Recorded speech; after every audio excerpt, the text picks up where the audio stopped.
Gol, c'était justement l'ambiance dans les différents stades, comme aussi à Saint-Denis, au Stade de France, où la France, bien sûr, a pris son ticket pour le Final Four de la Ligue des Nations de l'UEFA. Porté par leur goal Mike Mignon, les Bleus éliminent la Croatie dans les tirs au but après prolongation et prennent rendez-vous avec l'Espagne, trempée aussi dans le scénario de prolongation. Le Portugal de Cristiano Ronaldo ainsi que l'Allemagne de qui là? De Jamal Musiala, pourquoi pas. Ils sont également, on en parle dans la première partie. La seconde évoque bien sûr la séparation, sinon le renvoi de Thiago Motta de la Juventus de Turin. La crise de résultats est passée par là. Et puis victoire historique du Real face au Barça dans le Classico féminin. Mais la polémique sur le sifflet enflamme la toile. Les auditeurs auront également leur débat, bien sûr. Ils vont participer à ce débat en fin d'émission. Bonjour et merci de nous choisir. Vous êtes sur Radio Sport FM, sur le rendez-vous du foot européen sur votre radio. Mise en onde Olivier Koudjo. La vidéo, c'est bien l'affaire de monsieur et l'homme. À devant, je suis Latifi Rouma. Les spécialistes sont en place. Franck Nounyama, bonjour. Latifi Rouma, bonjour au plateau, bonjour à toutes et à tous. Et le plateau bien garni avec l'arrivée de Noël de Souza, il va s'installer, mais aussi et surtout le retour en fanfare de Fifi Assogbavi. Fifi, bonjour. Bonjour Latif, je salue le plateau, je n'oublie pas les auditrices et les auditeurs de cette émission. Beaucoup de courage. Oui, ça va beaucoup mieux maintenant et j'ai eu quelques soucis de santé, mais ça va. Chahuté par la Croatie. Mais ça va maintenant. Ça va. Oui, également en studio, Vicente Moussoulé, bonjour. Bonjour Latif, bonjour à tout le plateau, bonjour à toutes les auditrices et auditeurs de la 81. Bonjour à votre tailleur également. Merci. Bonjour. Delanova Tikpoun, bonjour. Bonjour Latif, bonjour au plateau. Vous l'avez dit, c'est déjà bien garni. Bonjour également à toutes les auditrices et à tous les auditeurs. Vous avez renvoyé Thiago Motta, on va en parler chez vous là-bas. Oui, Nayo et l'homme, it's Friday. It's Monday. C'est un piège tendu. J'ai voulu te piéger. It's Monday. Tu as commencé. Bonjour. Bonjour Latif, salut le plateau et bon retour à la Parisienne. Oui, à la Parisienne, voilà. Les Parisiens ont marqué aussi hier, tout est là. Ouais. Et puis Noël de Souza, bonjour. Bonjour Latif, bonjour au plateau, bonjour à tous les fidèles branchés. Et Dieu merci encore pour cette protection, nouvelle semaine, nouvelle ambition et on est là. Vous aimez le café apparemment, chemise, café, voilà. Casquette aussi café. C'est un jour du café donc. Jour du café. On va d'abord parler justement de la Ligue des Nations. La Ligue des Nations avec voilà. Est-ce qu'il y a eu surprise ce week-end, Franck Nounyama? Mais peut-être sur ce match France-Croatie, on disait quand même que les Vatreni avaient pris une sérieuse option pour le Final Four, mais derrière, ils ont été renversés.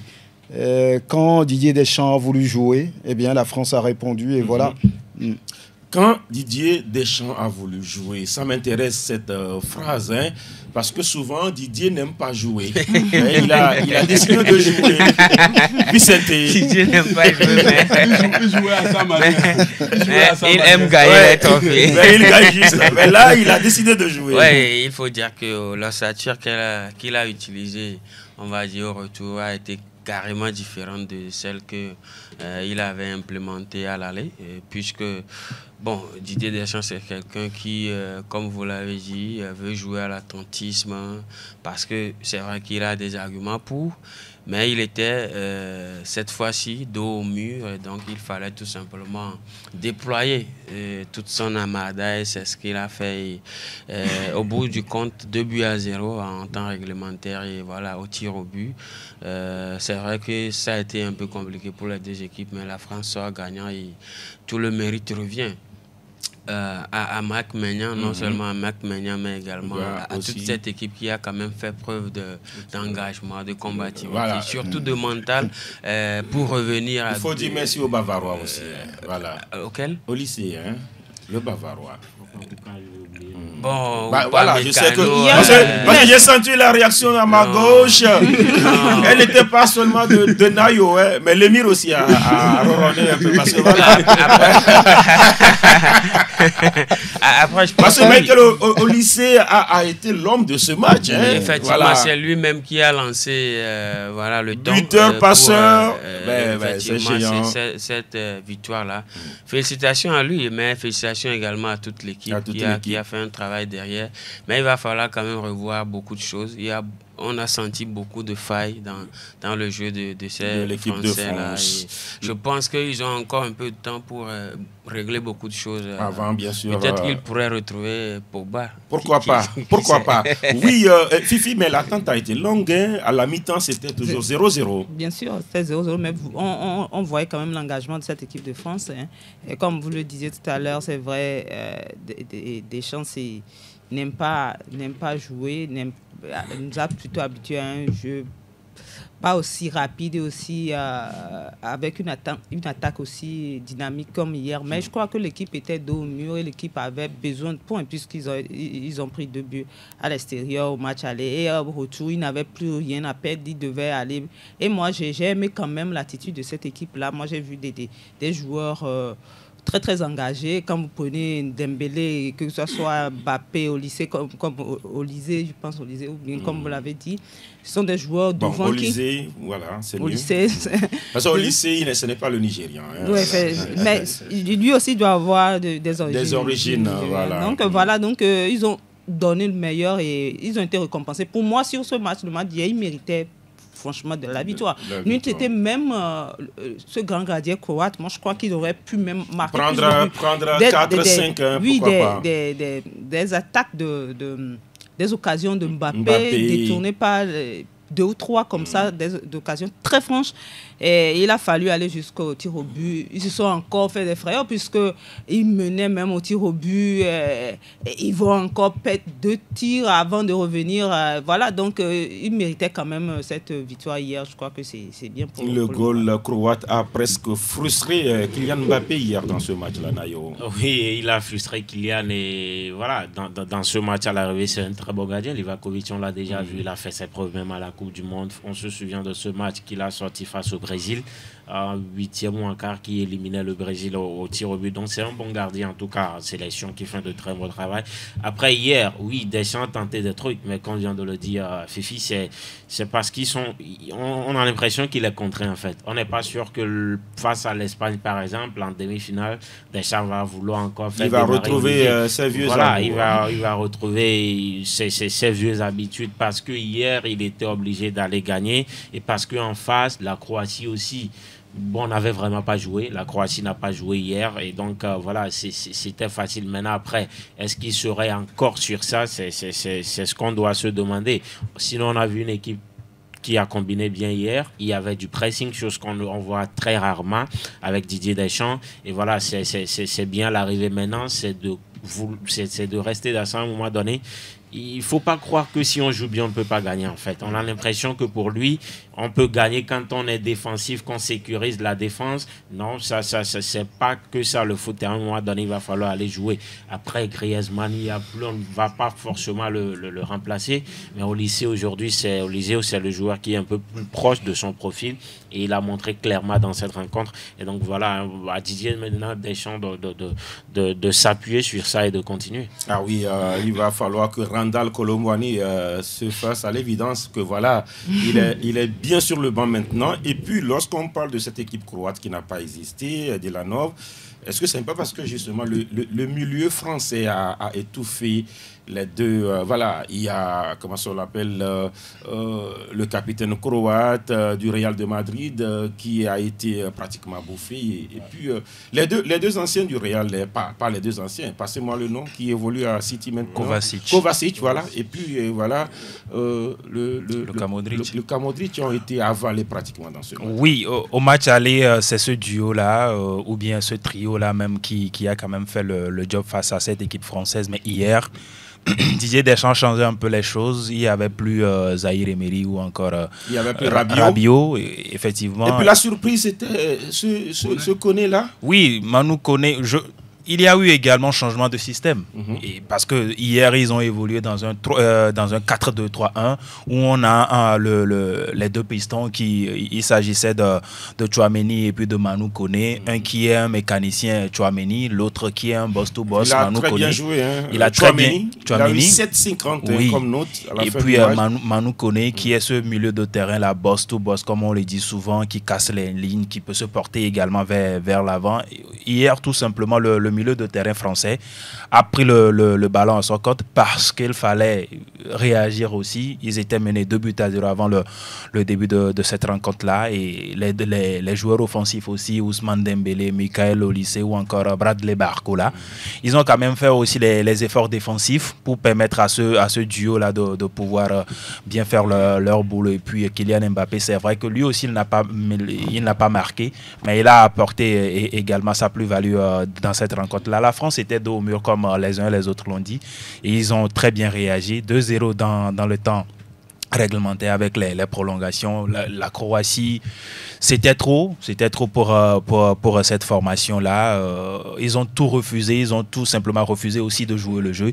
Et à l'arrivée, c'est Mike Maignan qui a été tout simplement patron lors des tirs au but. C'est une qualification qu'on ne peut plus logique des Bleus de France.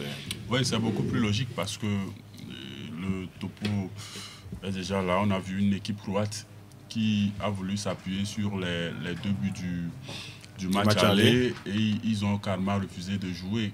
Quand on prend Modric, Kovacic, Kramaric, même Perisic, qui au match aller était beaucoup plus devant, était dangereux devant. Hier, c'était quand même un joueur méconnu. On a eu l'impression que les joueurs de Dalic se sont dit qu'ils vont essayer de tenir cette France-là. Sécurisée. Oui, ils ont presque réussi, hein, parce que la France a égalisé à la 80e minute. Oui, il faut tout de même dire que le facteur de X de cette rencontre, c'était quand même le jeune au lycée et qui a sorti quand même ce grand jeu-là sur ce coup franc. C'était quand même impeccable. Le portier n'avait pas bougé sur le coup et c'était encore lui qui était revenu pour ce centre-là avant le but de Dembélé.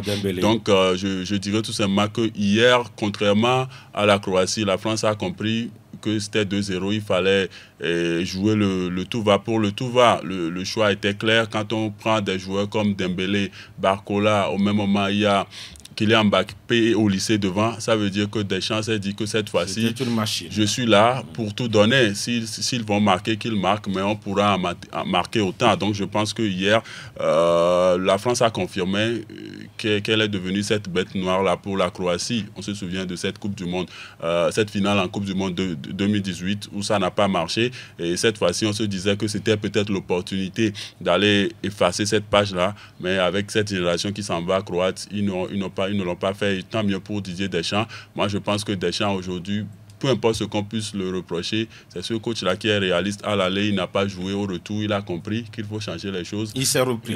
Et il se qualifie le dernier bleu, Franck Nonyama, qui a marqué sur un coup franc direct avant au lycée. Hier, c'était bien sûr Paul Pogba. Paul Pogba qui malheureusement manque à la France. Il travaille jour et nuit pour essayer de revenir.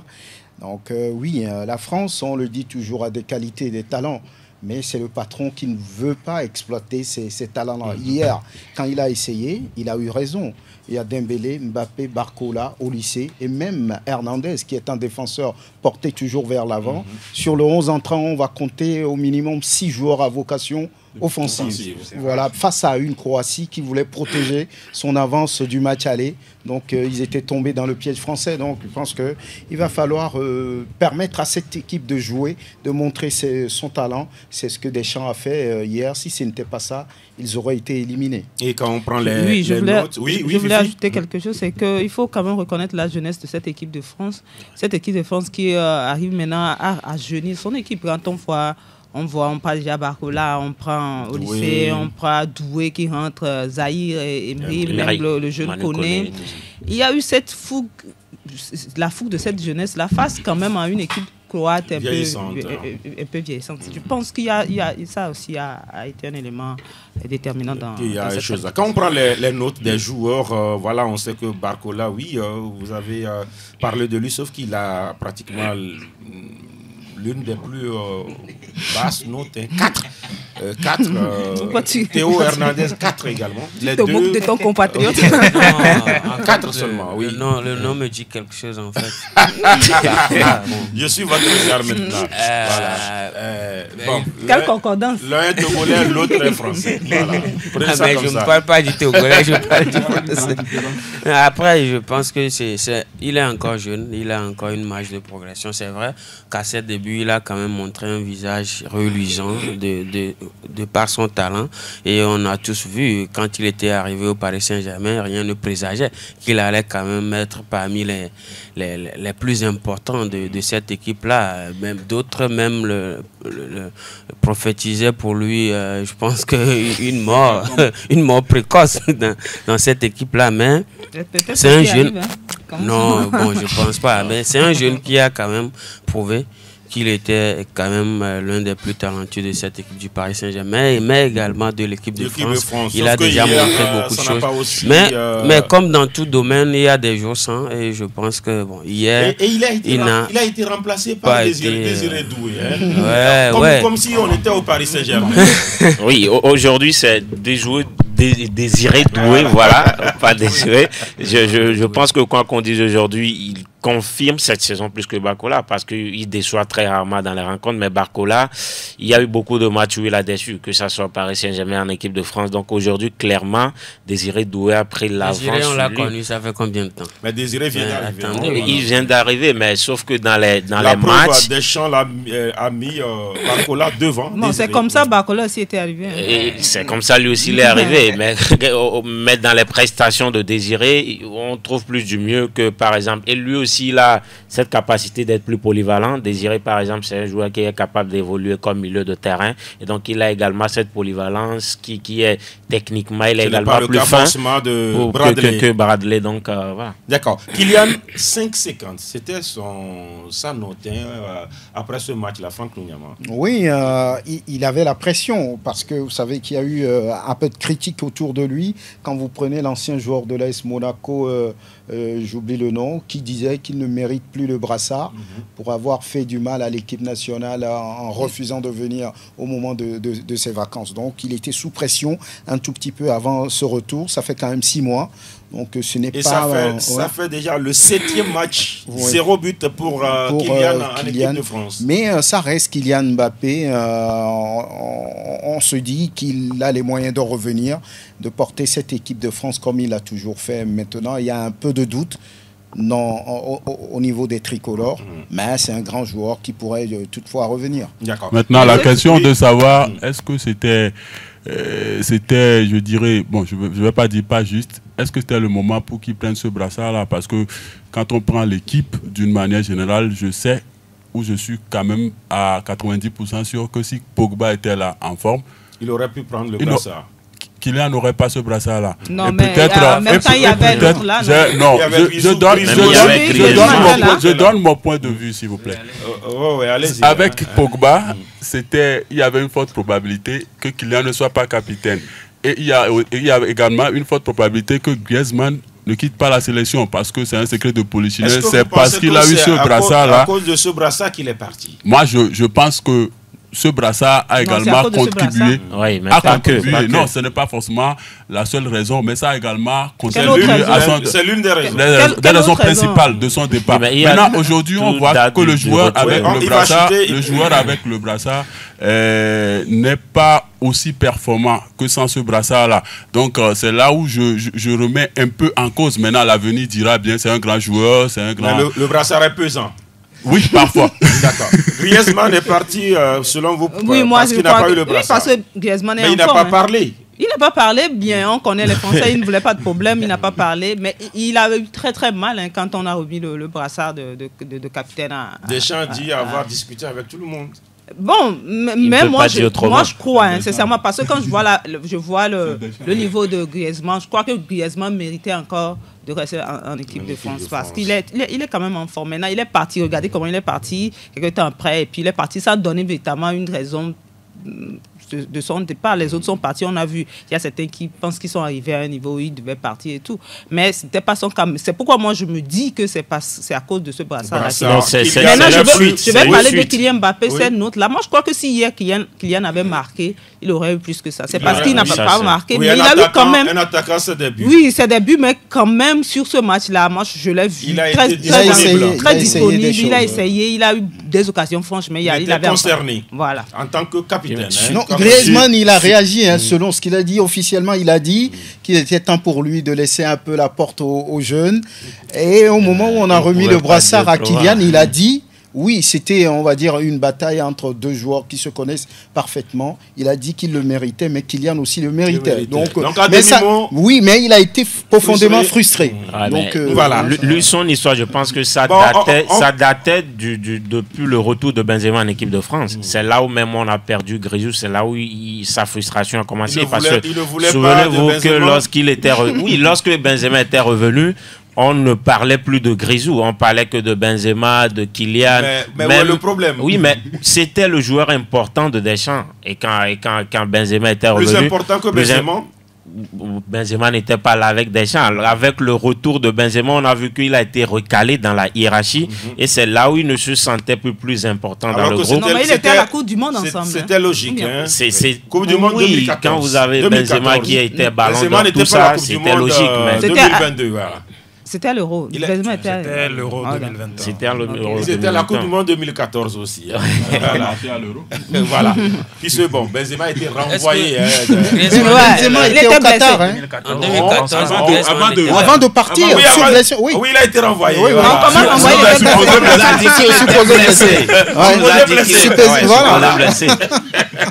D'accord, on va rapidement finir avec les notes. Mike Maignan, 8,50. Il y avait également au lycée 8,50. Et puis, Oupa, 8. Taille patron. Oupa Mécano. Il a tiré, il a marqué aussi le tir victorieux, je crois. Oui, c'est lui qui a marqué le but victorieux.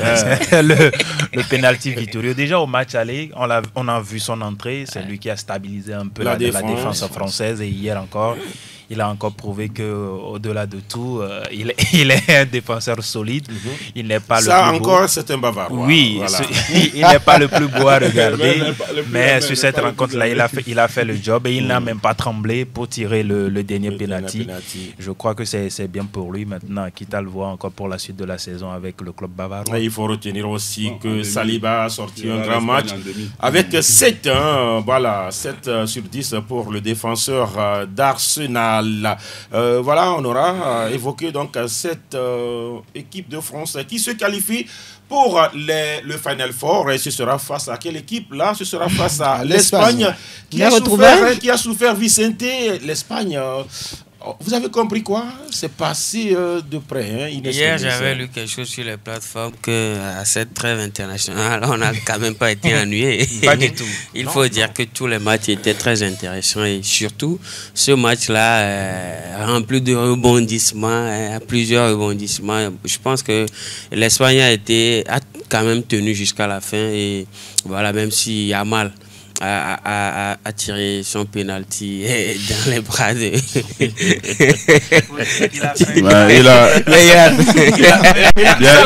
Bien avant. Moi, je ne l'avais jamais vu. Avant, je ne l'avais jamais vu tirer. Peut-être que quand il s'avançait, je disais c'était une première de voir Yamal parce qu'il était autant technique que tout ce qu'il fait, il veut mettre de la technique dedans. Donc c'est ce qui s'était passé. Maintenant ça ne jette pas. Oui, ça ne jette pas. Ça ne jette pas. Je vais aller au but. Pourquoi il voulait mettre de la technique dedans? On va faire sérieux. Oui, Vicente. Après, ne parlez plus de Yamal parce que Noël a déjà parlé de Yamal. C'est un tout premier test pour lui et pour toute l'équipe. Je pense qu'il y a quand même même cette symbiose-là qu'on sent, cette complémentarité-là entre les joueurs, et surtout qui évolue également au niveau du Barça. Il y a également une défense qui est là. Aujourd'hui, l'Espagne est en train de recréer une autre génération carrément. Et j'espère bien qu'avec Luis de la Fuente, cette équipe-là fera peut-être mieux que la génération Iniesta et Xavi. Bon, on espère bien, parce que ce sera très compliqué. Mais je pense qu'au bout, l'Espagne a tenu et a arraché sa qualification pour le Final Four. Maintenant, ils vont affronter la France. Je pense bien pour que une autre réalité. C'est un match à suivre. Est-ce qu'on peut écouter Kalou quand même, un autre spécialiste? Ce sont les Pays-Bas qui ont tenu. Il aime l'Espagne et le Barça. Ah oui, il aura le temps de... Ce sont les Pays-Bas qui ont tenu ou c'est l'Espagne qui a tenu? Non, les deux équipes ont tenu. C'est deux équipes qui sont de très belles équipes. Les Pays-Bas également, n'oublions pas qu'à l'Euro, ils ont été jusqu'en demi-finale et ça s'est joué à peu de choses. Donc c'est un effectif également qui a beaucoup de qualité. Des joueurs, même sur le banc, on a vu des joueurs qui sont rentrés, qui ont fait de très belles choses. Donc c'est deux équipes joueuses en fait qui nous ont servi un plat vraiment bien cuisiné, tout ça. Et donc à l'arrivée avec la victoire. Donc on ne peut pas dire que l'un a tenu, mais sauf que bon, sur les deux rencontres, moi je dirais que j'ai été un peu plus déçu par l'Espagne. L'Espagne était favori quand même. Oui, sur les deux rencontres, j'ai été un peu plus déçu par l'Espagne. Surtout au match aller où ils se sont créés pas mal d'occasions dans les dernières minutes. Mais ils ont réussi à rétablir la jonction dans le temps additionnel. Dans le temps additionnel. Voilà, ils n'ont pas été vraiment lucidés, tout ça. Donc, s'ils étaient favoris, mais au vu hier, à l'arrivée... Ils ont joué à domicile. Ils ont joué à domicile. Mais bon, aujourd'hui, l'effet domicile, ils ont Vous mené à chaque quoi, fois. La qualification ou bien je n'ai pas senti l'Espagne. Pour moi, aujourd'hui... L'Espagne, on le sent et il gagne aussi. Et c'est comme ça qu'on l'aime. C'est pour ça qu'on l'aime. Pour moi, aujourd'hui, avec, on va dire... non, pas Luis de la Fuente, mais la manière dont les matchs s'accumulent pour les joueurs, on ne devrait plus trop demander de la part de ce joueur-là. L'essentiel, c'est de gagner et d'avancer, certes, avec de la manière, mais... Est-ce que c'est faux? Mais hier surtout, moi j'ai vu une équipe espagnole qui a joué par intermittence.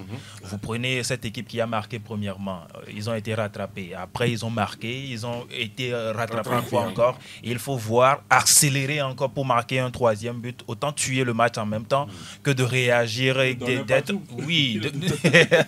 et d'être dans la réaction à chaque fois comme cela. Pour quelque part, les Pays-Bas ont quand même eu l'opportunité de battre l'Espagne dans les temps réglementaires, mais eux aussi, ils ont buté sur un Unai Simon qui aussi était qui était bien sur sa ligne, mais malheureusement les tirs au but n'ont pas vraiment réussi pour les Oranges. Pour les Oranges. Cette Espagne-là, vous le ou là, vous voyez, c'est selon bien dans le Final Four?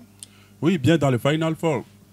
D'une manière générale, toutes ces équipes-là, tous ces joueurs qui jouaient, c'était quand même des joueurs... Ils sont les champions en titre, non? Qui sont bien engagés en Ligue des Champions qui vient la semaine prochaine. Donc ça voudrait dire que sur le terrain, les joueurs forcément ne voudraient pas tout donner. Tout le monde devrait craindre les blessures. Donc dans les prestations, hier, l'Espagne a beaucoup plus souffert de cette défense-là.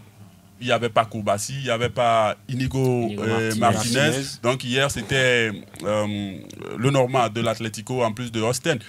On sentait que ce n'était pas forcément cette sérénité-là que pouvait dégager un Inigo Kourbassi qui se connaissent par exemple. Maintenant, hier également, il faut tout de même dire que l'Espagne, on avait l'impression à un moment donné qu'ils n'arrivaient pas à tenir le rythme durant toute la partie. Et Dela l'a dit, il marque. Et ils retombent dedans sur les buts. Je prends le but de Cluvette, par exemple. Ils étaient attentistes.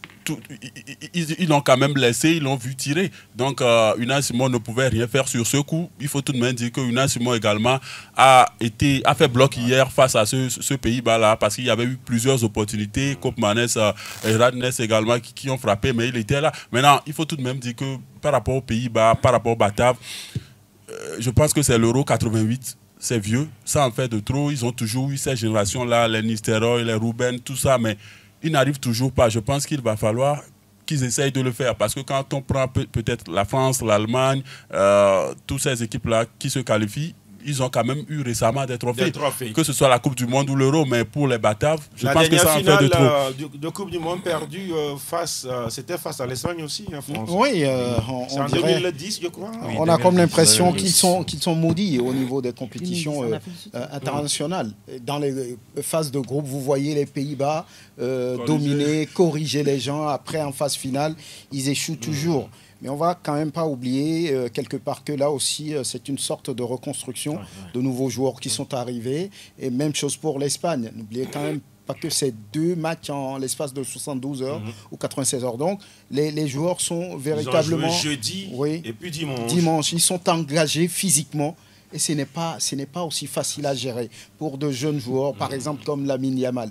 Donc voilà, et voilà pourquoi, comme Dela le dit, vous pouvez avoir des matchs par intermittence, un niveau assez élevé, et puis ça dégringole un tout petit peu, et après ça revient. Donc voilà, 3-3 à l'arrivée, il y a eu le spectacle, 6 buts, on va dire même 10 buts sur les 2 matchs. Le spectacle est garanti, voilà, et le plus chanceux, j'allais dire, est passé. Il y avait eu aussi du spectacle dans ce Portugal-Danemark, où voilà, la Sélection est aussi...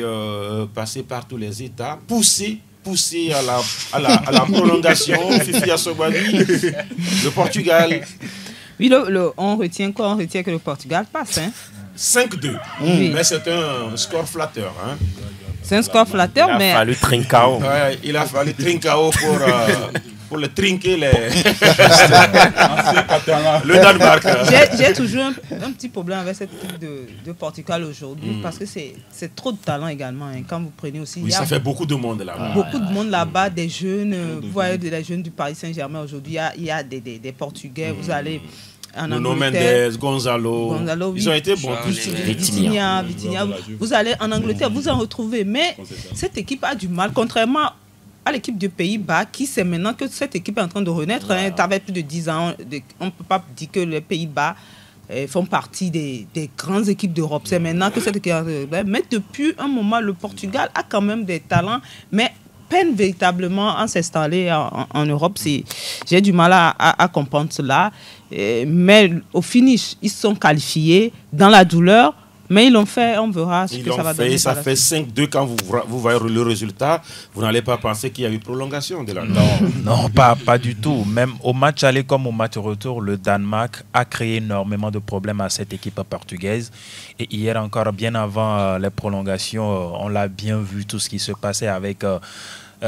les Christensen et tout. On a vu une équipe danoise qui était sur cette bonne lancée-là. Après le fiasco de la Coupe du Monde de 2022, on a vu une équipe qui renaît très bien.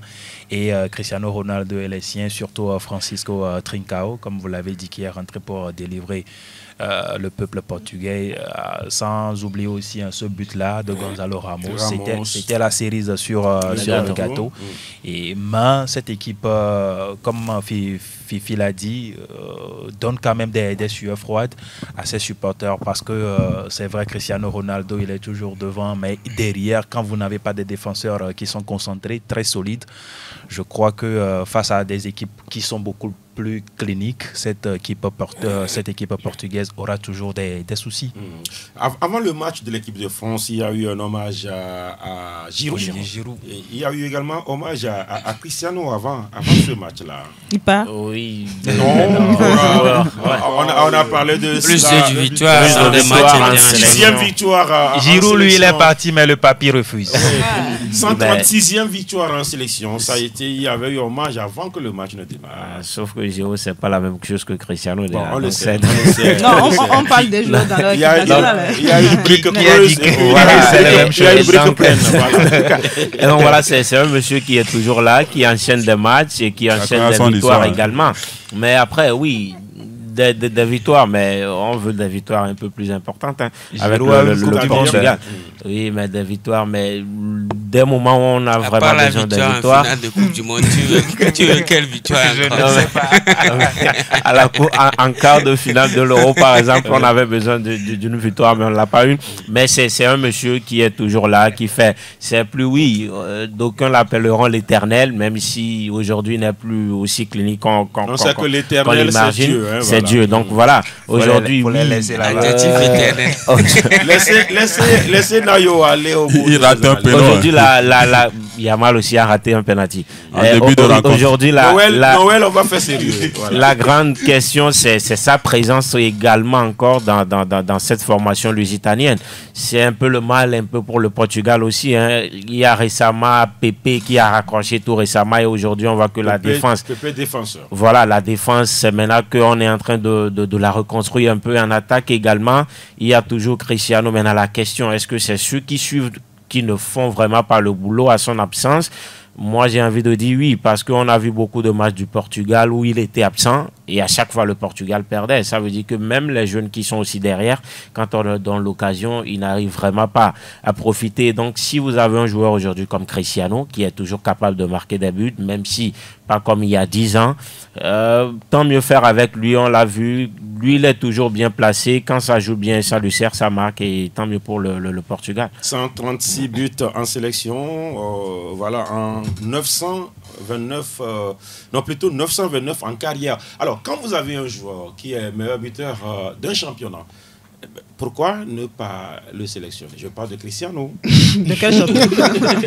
Il est meilleur buteur dans la Saoudie. C'est un monument. Voilà. C'est un monument. Même à 40 ans, il est en train de prouver qu'il peut toujours faire le boulot, qu'on peut toujours compter sur lui, même si dans le 6e majeur. Hein, voilà, même si ce n'est plus comme avant, mais c'est un joueur qui pèse, qui a de l'expérience et qui peut toujours apporter. Maintenant, en sélection portugaise, visiblement, il a encore sa place. Voilà pourquoi Roberto Martinez n'arrive pas à se défaire de lui. Il a bien joué. Il a encore marqué. Oui. Donc, et l'objectif à atteindre pour le monsieur lui-même, c'est les 1000 buts qu'il est en train de chasser. Et donc, que personne ne touche aux 1000 buts de Cristiano.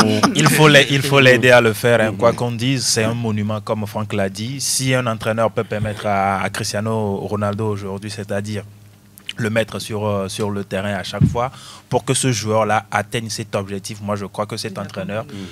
Vous dites ? Il est à combien de buts? Il est à 929. 929, c'est vrai que ça sera compliqué. C'est pas aussi évident. Oui. Attends, les 1000 buts, ce n'est pas seulement en sélection. Oui, c'est pas seulement en compétition. Oui, pour toute sa carrière. Il reste encore 71 buts. Pour toute sa carrière. 71 buts. Encore 2 saisons. Cela ne sera pas facile, mais il faudrait l'accompagner. Comment Lucien va marquer 909 ans? Même si c'est Asco de Cara, il jouera. Voilà. Donc, on va compter tous les buts de Cristiano Ronaldo aujourd'hui jusqu'à ce qu'il n'atteigne les 1000 buts. S'il ne l'atteigne pas, ben, ce ne sera pas un péché. Au moins, il aura affiché. Soyez sûr qu'il aura 5000 buts. Le connaissant, il l'aura avant la fin de sa carrière. Et félicitations quand même pour lui. Voilà ce qu'il faut dire. Hier, il était auteur de 5 tirs cadrés sur les 7 de l'ensemble du match dans le temps réglementaire. Ce n'est pas rien, Noël de Souza. Non, c'est quand même le numéro 1 ou le plus grand joueur de cette sélection aujourd'hui. Quand il y a les jeunes à côté et tout, on sait que Cristiano, c'est quand même celui qui a eu le plus de vécu depuis son apparition à l'Euro 2000, si j'ai bonne mémoire. Euro 2008. Oui, ou 2004. 2004. Non, moi j'ai vu Cristiano j'ai vu Cristiano pleurer face à la Grèce. Donc, c'est en 2004. Ouais. D'accord. C'était en 2004. Donc, je dirais que aujourd'hui, 2004 à 2025. Match d'ouverture en finale. 2004-2025, ça fait au moins plus de 20 ans. Donc ça veut dire, imaginez un peu tout le bagage qu'il a, ce joueur, toutes les émotions, tout ce qu'il est. En 2000, il n'était pas encore là. Voilà. Oui. Donc je dirais tous ces marques aujourd'hui, ils ont ce plus-là d'avoir un joueur comme Ronaldo. Maintenant, il va falloir qu'ils essayent de discuter avec le joueur, que ce soit Martinez et le joueur, pour essayer de voir quand est-ce qu'il avantage l'équipe. Certes, il chasse ses 1000 buts, mais sur des compétitions, aujourd'hui, il peut plus enchaîner assez de rencontres de haut niveau. On l'a vu avec Modric à la Croatie, c'est plus possible. L'âge s'en va, il a désormais 40 ans, il peut plus faire le même sprint, il peut plus être habile sur toutes les rencontres. Donc il va falloir qu'ils essayent de le manager et voir quand est-ce pourquoi qu'il pas et faire l'équipe. peut-être commencer Trincao par exemple, hein, qui voilà. Trincao, c'est pas sûr. On a déjà fait ce débat avec Ramos. Pour moi, tout est question de communication, comme Noël l'a dit. Hier, on l'a vu discuter avec Roberto Martinez quand il sentait une douleur. Voilà, sûrement qu'il lui avait demandé de le faire sortir. Moi, je pense qu'aujourd'hui, Cristiano, c'est ce genre de joueur-là que vous n'avez pas forcément, dont vous n'avez pas forcément besoin pour ses apports sportifs. Que pour ses apports sportifs. Au niveau du mental, au niveau du leadership, c'est lui qui arrange un peu cette sélection-là. Donc, je pense qu'aujourd'hui, se séparer de Cristiano Ronaldo pourrait peut-être mal impacter, casser la dynamique de cette équipe-là. Peut-être qu'il en a encore pour 1 ou 2 ans. Donc, on ne sait pas. Maintenant, physiquement, qu'il se sent bien, je pense qu'il peut continuer. Sinon, il continue de jouer. Il sera à la Coupe du Monde quand même. Ouais, c'est ce qu'ils sont en train de... Même Messi sera à la Coupe du Monde. C'est ça. Ce sera quand même D'accord. Le dernier. On va finir le tour justement de ces quarts de finale en parlant de Allemagne, Italie. L'Allemagne a failli faire quoi, Franck, hier? Je ne sais pas, on se le demande. Après la victoire du côté d'Italie 2-1, on était trop en confiance. On se disait que c'était bouclé, c'était fini, mais en face, c'est quand même la nationale et une équipe qui a également du mental, qui pourrait surprendre. Donc l'Allemagne a vu ça de près et voilà. Mais ce n'est pas bien pour une sélection qui dit à qui veut l'entendre qu'elle veut gagner le prochain mondial. Prendre, on va dire, 4 buts en 2 matchs. Mais ce n'est pas bien pour Nagelsmann et ses hommes. Il y a eu 3-3 hier face à l'Italie. Et voilà, éliminé. Voilà, Italie éliminée. Il y a quand même ce joueur-là qui fait une belle saison. Delano peut en témoigner. Moïse Kean, qui a lancé toutes les velléités, qui a pris cette rencontre sur lui. Vous prenez les 2 buts, le premier et le deuxième, comment il fixe les 2 défenseurs avant de mettre la balle au fond. Je dirais tout simplement que c'est exceptionnel. Il nous rappelle un certain Mario Balotelli au sommet de son art face à cette même Allemagne. Donc je dirais tout simplement que Franck l'a dit, l'Allemagne sera face au Portugal. S'ils mettent ce même visage-là, je pense qu'il sera préjudiciable. Le Portugal va jouer aussi comme l'Italie, c'est ça la question. On verra tout cela. Il faut noter que voilà, il y a eu également quelques matchs au niveau des barrages de cette Ligue des Nations où la Belgique a renversé l'Ukraine en 3-0. Il y a eu 3-1 pour l'Ukraine à l'aller. Voilà, il y a eu Lukaku qui a fait un doublé dans ce match-là. La Serbie a battu l'Autriche 2-0. Votre ami Dusan Vlahovic a marqué. Et puis l'Écosse qui courbe les chines face à la Grèce 3-0. Il y a eu 1-0 pour l'Écosse à l'aller. La Turquie, Güler a marqué également dans ce match-là. La Turquie qui domine la Hongrie 3-0. On aura parlé de le 9-1. Le 9-1, oui. De la Géorgie. En aller-retour face à... Je n'ai pas voulu aller jusqu'à... Il y a eu beaucoup de matchs. Voilà. On aura parlé de la Ligue des Nations. On va filer en Italie. Calcio. Benvenuto Calcio Italia. En Italie, Thiago Motta a été chassé, renvoyé de son poste. C'est ça, Delano? Oui, c'est bien fait hier. On sait que ça traînait un peu dans les airs depuis quelques jours, déjà mardi. Il y a eu cette petite réunion-là entre Thiago Motta, le directeur sportif, Cristiano. Ouais, ça veut dire quelque chose. Cristiano Giantoli. et puis le président. Et à l'arrivée... ce trio-là n'a pas vraiment eu cette amabilité-là de pouvoir continuer. C'était déjà dans l'air, comme je l'ai dit. Thiago Motta est parti du côté du Portugal pour se ressourcer un peu, mais hier, la direction a décidé d'officialiser le limogeage du technicien italien. 42 ans, après 42 matchs disputés derrière à la tête de la Vecchia Signora. Il perd tout simplement les frais de cette dernière défaite-là, que ce soit dans le jeu, ça ne marche pas, ça ne marque pas assez. Les résultats ne sont pas forcément au rendez-vous. La Vecchia Signora a envie de revenir sur le devant de la scène, que ce soit au plan national et au plan européen. Mais c'est une décision que moi je trouve un peu qui est déjà... c'est trop hâtif. Parce que là, oui, c'est une décision qui a été prise un peu à la va-vite. On connaît très bien ce que la Juventus de Turin a traversé depuis quelques saisons.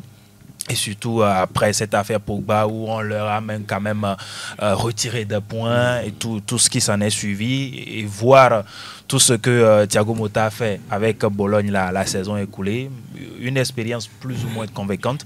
Mais aujourd'hui, on sent que la vieille dame a perdu tout simplement sa canne et on continue dans les déboires. Ils sont cinquième, sinon elle est cinquième de série. Et quand, rapidement, en 30 secondes, quand le directeur sportif dit qu'il a eu honte d'avoir recruté Thiago Motta, est-ce que ce n'est pas trop allé? C'est trop dit. Je pense que le directeur sportif du nom de Cristiano,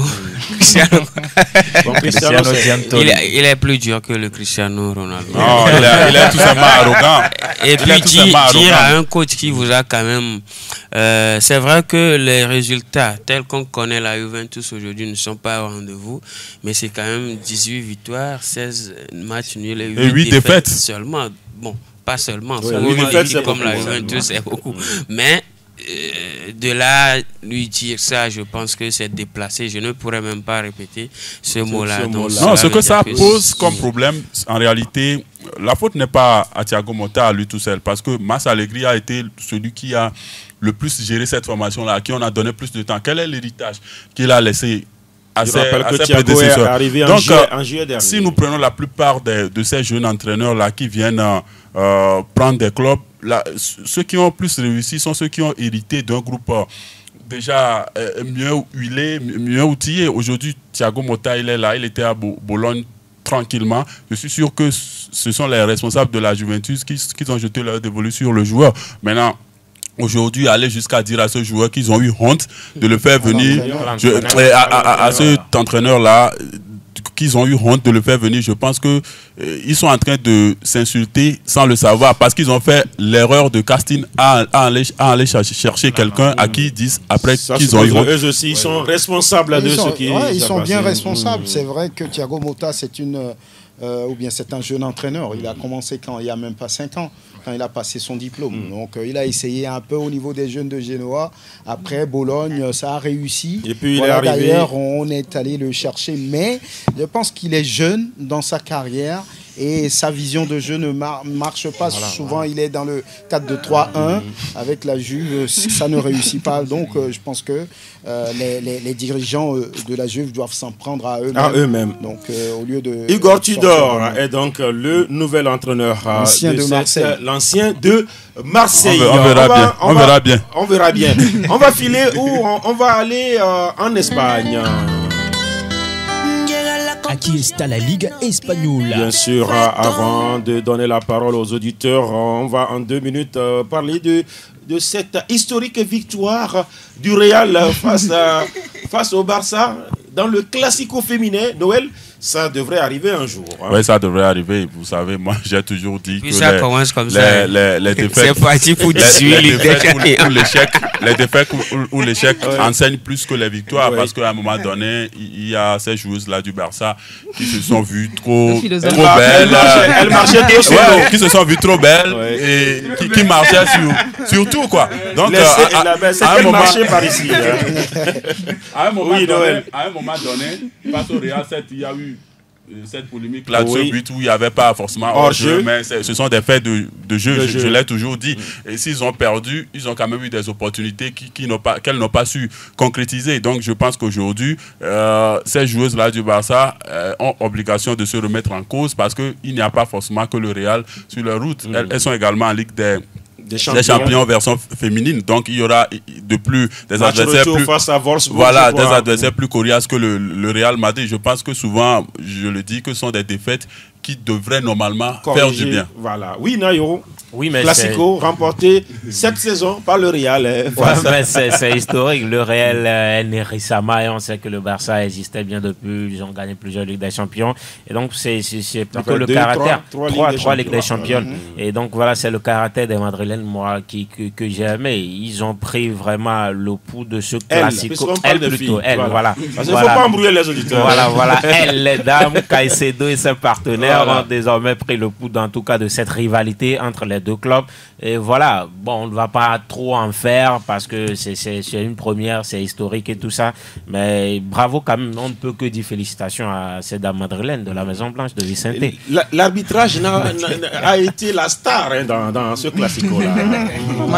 Oui, parce qu'on a un fait de jeu, comme Noël l'a dit. Maintenant, est-ce que si l'arbitre avait accordé ce but-là, le Barça passait devant. Avant ce fait de jeu, c'était 1-1. Oui, le Barça passe devant, ce qui veut dire que la physionomie de cette rencontre-là ne serait plus la même. Bon, ok, on accorde le but du Barça et ça fait 3-2, quoi. Je te vois venir. Non, et l'homme, vous suivez des matchs depuis... Le score était à 1 but partout. C'est différent de réagir. Le score était à 1 but partout. Dès qu'on accordait ce but-là, le match serait tout autre chose. Donc, maintenant, on est devant le fait accompli. Mais ça reste un fait de jeu. Le score est déjà consommé. On ne va rien changer sur ce score-là. Ce qu'il faut retenir, c'est que le Real a battu le Barça féminin. Oui, félicitations à cette équipe féminine du Real Madrid. Il faut dire que moi-même, quand j'ai vu le score, j'étais étonné. Parce que ça fait quand même 2 ou 3 classicos que le Barça est en train de dominer vraiment ces filles-là. Oui, on parle de 13 ou 18 victoires. 18 ou 19 même. Déjà, ça fait très longtemps. Et puis, avec souvent des paniers bien remplis. Mais on a été quand même surpris de voir que ces filles-là ont décidé. On finit par le faire. Elles l'ont fait, c'est ça? Elles l'ont fait. Ça devrait arriver. Ça devrait arriver parce que lorsqu'on met les deux clubs sur la table, il n'y a aucune comparaison. Le Barça est là depuis 88. Vous calculez, ça fait 37 ans alors que le Real vient de naître. Donc 3-1, c'est un peu le caractère de ces filles-là qu'il faut pouvoir louer parce que ce n'était jamais arrivé, battre le Barça comme ça. Donc c'est une première. Et puis moi, j'ai regardé la vidéo. J'ai comme l'impression qu'il y a une dame du Barça qui joue un peu. Voilà, action de jeu. Voilà, action de jeu en bloquant un peu le passage à la défenseur du Real. Donc, l'arbitre a estimé. Malheureusement, il n'y a pas la VAR pour revoir tout ça. Donc, il n'y a pas la VAR. C'est un fait de jeu. Hein. C'est un peu comme le Classico en France. Hein. C'est un fait de jeu. Et on retient ça. Félicitations quand même. C'est pour dépanner le Paris Saint-Germain. La victoire était bien blanche. Très blanche d'ailleurs. On va prendre quelques auditeurs qui ont droit à participer au débat. 92 0 331 97 24 26 26. Est-ce que c'est parti? C'est parti pour parler comme quelqu'un dans le classico féminin. Allô? Oui, bonjour Latif. Oui, bonjour. C'est Coro? Oui. Coro? Oui, nous vous écoutons. J'aime bien votre sourire de ce matin. Félicitations Madrilène. Merci. Ouais, c'est ça aussi le foot. Quand ça arrive à X, on ne doit pas trop parler, mais quand ça arrive à Y, on en parle beaucoup, donc il faut l'accepter comme ça. Quand on enterre Kodjo, c'est que Kofi est là, il regarde. Voilà. Donc, des fois, il faut l'accepter quand ça va mal, au lieu de mettre ça sur l'arbitrage. Non, c'était l'arbitrage hier aussi. Non, je n'ai pas dit le contraire. C'est pourquoi des fois, quand ça va mal, il faut l'accepter. D'accord. Au lieu de dire l'arbitre a fait ceci, cela, fait beaucoup de critiques. on est ensemble. D'accord, merci. Merci à vous, Coro Bourkandio, Faustin, voilà, 92 0331 97 24 26 26. Vous voulez participer au débat, nous avons encore une petite minute pour vous. Vous pouvez, voilà, vous mouiller sur peut-être un sujet. Thiago Motta qui est parti, Tudor est arrivé. Tudor, c'est la marque d'une pile, non? Ancienne école. Ouais. On va faire le tour de table, oui. D'ailleurs, on dit quoi? Il y a un auditeur en ligne? Non, on fait le tour de table. On dit fructueuse semaine à toutes et à tous, et bel anniversaire à tous ceux qui fêtent leur anniversaire aujourd'hui. Je n'oublie pas un ami trompettiste David, et voilà, et joyeux anniversaire à moi-même. Donc voilà. Vous fêtez anniversaire aujourd'hui? Oui, ouais. Mais d'accord. Oh, mais c'est parce qu'il est là-bas. Surprise. Oh non. Joyeux anniversaire. Olivier Koudjo, il faut lui jouer joyeux anniversaire. Oui, Noël de Souza. Joyeux anniversaire. Et l'homme Nayo, le Bavarois. Non, il comprend pourquoi on a assisté ensemble au match du Togo l'autre fois.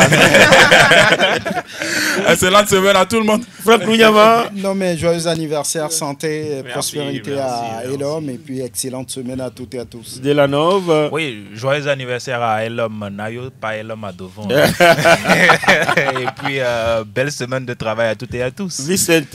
Ouais, joyeux anniversaire à l'homme. Joyeux anniversaire à ceux qui également fêtent leur anniversaire aujourd'hui. Il y a également une amie qui fête son anniversaire. La nommée. Non, mais on n'a pas besoin de polémique. Elle est timide. La nommée amie. Hein, voilà. La nommée amie. Oui, Fifi. Joyeux anniversaire à toi, l'homme. Merci. Beaucoup de bénédictions et divines pour toi. Et voilà. Roméo Milecom. Bonne semaine à toutes et à tous. Roméo Milecom me charge de te souhaiter joyeux anniversaire. Merci. Merci Roméo. Maintenant, moi aussi, je te souhaite joyeux anniversaire. Merci, reçu. Et l'homme a devant te souhaite joyeux anniversaire. Et puis Olivier également qui te souhaite joyeux anniversaire. Voilà. Merci à toutes et à tous. On se prend rendez-vous forcément pour le vendredi prochain. Bye bye. Joyeux anniversaire.